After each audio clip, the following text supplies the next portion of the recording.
দেবে?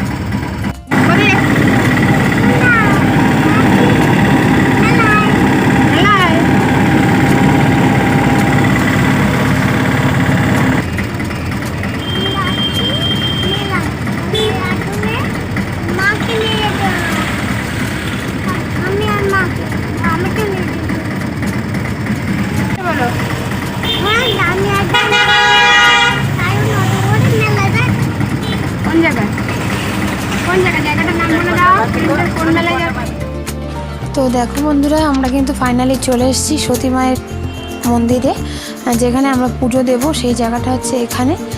মন্দির চত্বর অনেকটাই, কিন্তু পুজো দেবো আমরা এখানে। তো চলো প্রথমে একটা ডালা কিনে নিই। এখানে ডালার প্রচুর দোকান আছে, চলো কোথায় কী রেট দেখে নিই।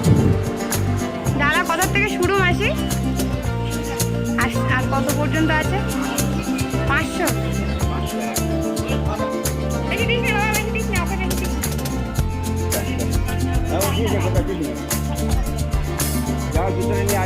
চলো চলো, ঠিক আছে, চলো চলো চলো।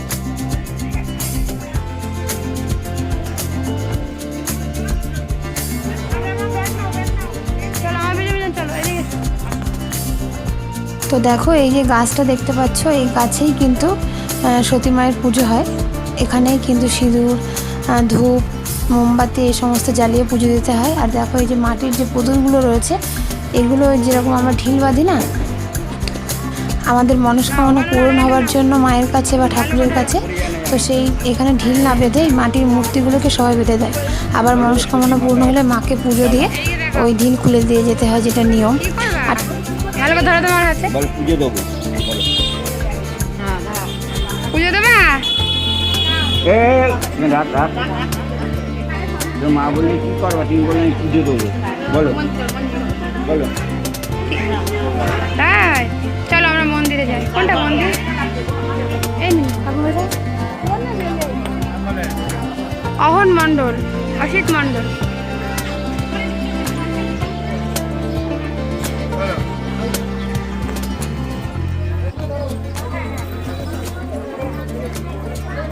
আনো প্রণাম করো, রেখে দাও রেখে দাও, প্রণাম করো ঠাকুরকে, 2 হাত জোড়ো করে প্রণাম করো।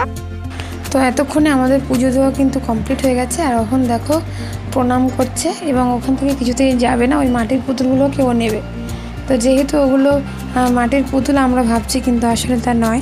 ওগুলো কারোর কারোর মনস্কামনা, কারোর কারোর মনোবাঞ্ছা সব কিছু মা পূরণ করেন বলেই কিন্তু ওগুলোকে ওখানে বেঁধে রাখা হয়।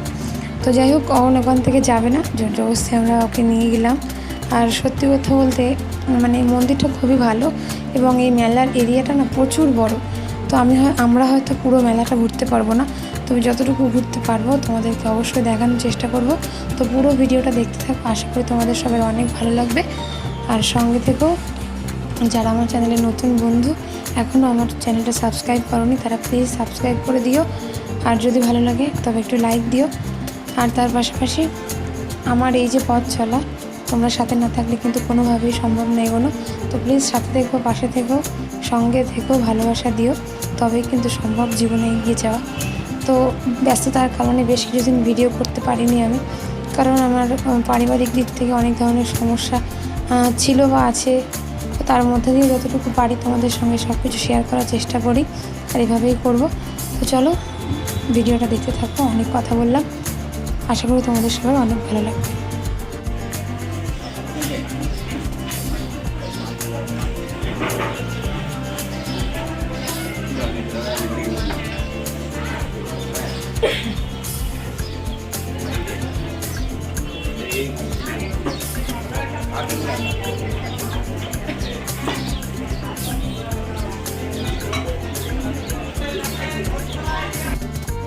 তো দেখো আমরা পুজো দিয়ে বেরিয়ে যাচ্ছি, আর উনি হচ্ছেন আমার শ্বশুরমশাই। শ্বশুরমশাই কিন্তু মেলাতে নিয়ে এসছে আমাদেরকে। অনেকদিন থেকে ওনার ইচ্ছা বাড়ির সবাইকে নিয়ে আসবে, তো সেই জন্যই কিন্তু আসা। তো যাই হোক মেলা থেকে যাচ্ছি, আর বাবাই কিন্তু সারা মেলাটা ঘুরে ঘুরে দেখাবে আমাদেরকে বলছে। তো যেহেতু উনি অসুস্থ, তো সেই জন্য হয়তো পুরো মেলাটা ঘুরে দেখানো সম্ভব হবে না। এটা অনেক বড় মেলা, মানে প্রচুর এলাকা বন্ধুরা। মেইন রোড থেকে মেলা পর্যন্ত পৌঁছাতে টোটোতে ন্যূনতম 10 মিনিট লাগে। এই 10 মিনিট রাস্তার ধার দিয়ে পুরোটাই কিন্তু দোকান। তো আমি আসার সময় ভিডিওটা করতে পারিনি, তবে যাওয়ার সময় তোমাদেরকে দেখিয়ে দেবো। তার সঙ্গে এই মেলার ভিতরে যে এলাকাটায় মেলা হয়, কতগুলো যে গলি, আর কত যে দোকান, মানে ন্যূনতম 1 রাত থাকতে হবে তোমাদেরকে, তবে কিন্তু পুরো মেলাটা তোমরা কভার করতে পারবে। আর এটা হচ্ছে সতী মায়ের মূর্তি, তো সেই মূর্তিটাও তোমাদের সঙ্গে শেয়ার করলাম। আর এই যে দেখছো এই প্যান্ডেলগুলো, এগুলোতে জানো তো আখড়া বসে, মানে আখড়া মানে হচ্ছে ধরো বাউল সঙ্গীত শিল্পী যারা আছে বা কীর্তনিয়া যারা আছে তারা এখানে বিনামূল্যে কিন্তু গান করে। দোলমেলা, এটা দোলমেলা, এই দোলযাত্রার আগের দিন রাত থেকে শুরু হয় আর 3 দিন পর্যন্ত চলে সেই গান, মানে আখড়া বসে 3 দিন। তো এখানে প্রচুর মানুষের সমাগম হয় আর প্রচুর কীর্তনিয়া, মানে ভালো ভালো বাউল সঙ্গীত শিল্পীরা সবাই কিন্তু এই মেলায় গান করতে আসে। আর সত্যি বলছি, মানে মন ভরে গেছে এক কথায়, এতটাই ভালো লেগেছে। অহন্ত মেলা থেকে বেরোবেই না, বাড়ি যাবে না। আর সারা মেলাটা হেঁটে হেঁটে ঘুরেছে, কোনোভাবে কোলে ওঠেনি। তো দেখো এখানেও কিন্তু একটা মানে লালন মঞ্চ তৈরি হয়েছে, এরকম প্রচুর। আর দেখো সবাই বসেও আছে, এরকম প্রচুর জায়গা আছে, প্রচুর। তো যাই হোক, তোমরা যদি কখনো সুযোগ পাও দোলমেলায় দেখে যেও সতী মায়ের এই মন্দির। আশা করি তোমাদের সবাই অনেক অনেক অনেক ভালো লাগবে, যেমন আমার মন ভরে গেছে তেমন তোমাদেরও মন ভরে যাবে। আর এই হচ্ছে দুধ পুকুর, এখানে আগেকার দিনে বাচ্চাদের সব স্নান টান করাতো, বা সবাই যারা তীর্থযাত্রী আসতো তীর্থ করতো তারা কিন্তু এই পুকুরটায় স্নান টান করতো। এখনও দেখো বেশ কিছু লোক কিন্তু এখানে স্নান করছে।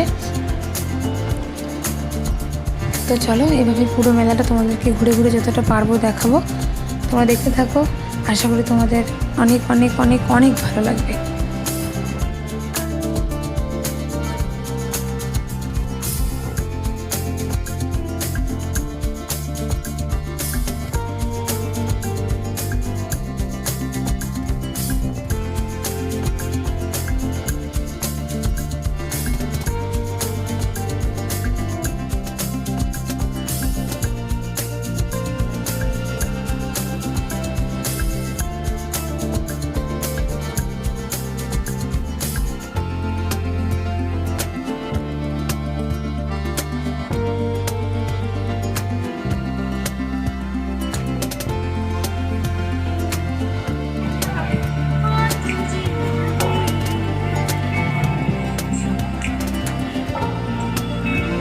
বন্ধুরা দেখো, এখন কিন্তু আখের রস খেয়েছে। হ্যাঁ, মুখটা দেখো।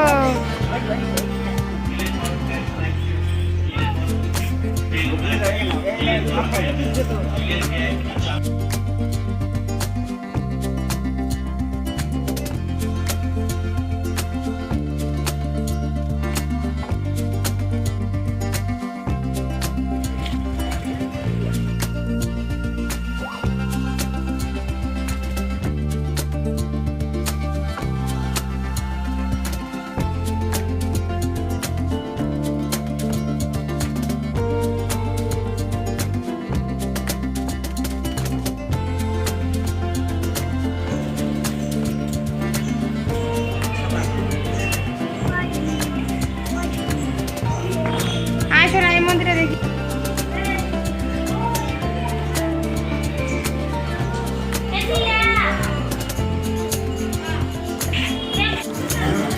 পড়ে যাবি তো বাবু।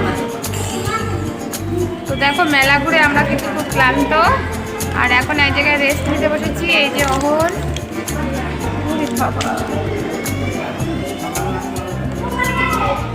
কি হয়েছে? ঘুম পেয়ে গেছে।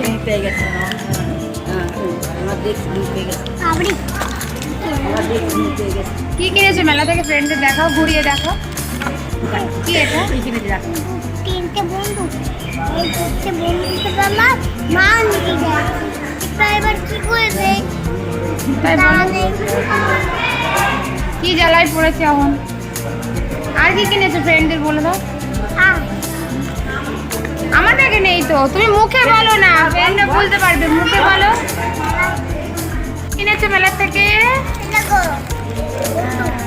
তিনটে বন্ধুকে বললাম মারে টাকা দিয়ে। আর কি কিনেছে মেলা থেকে? আর দেখো অনেক কিছু কিনেছি আমরা, জানো তো বন্ধুরা। বাড়িতে গিয়ে আমরা তোমাদেরকে দেখাবো, অনেক কিছু কিনেছি।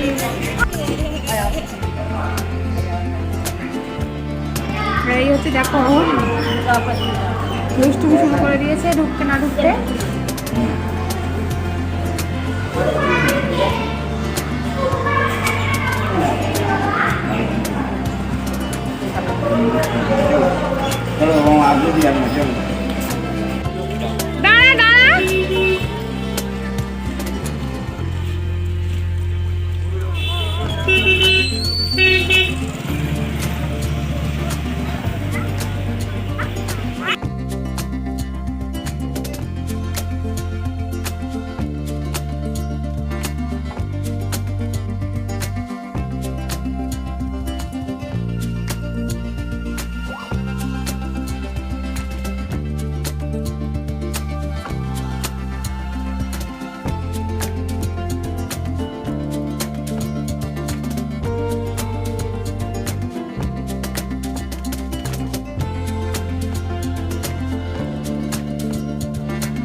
যাচ্ছি বন্ধুরা বাড়ি।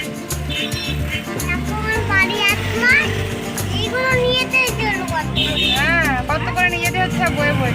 আর দাদা কোথায় গেছে? কার জন্য কি আনতে গেছে বলো? ফ্রেন্ডের এখন ভুট্টা নিয়ে ওই জন্য ভুট্টা আনতে গেছে। ভুট্টা না বলো ভুট্টা। ওটা আমি আর্ধেক খাবো, ঠিক আছে? আমি আর্ধেক খাবো, আমার দিন নাই। আর নেই।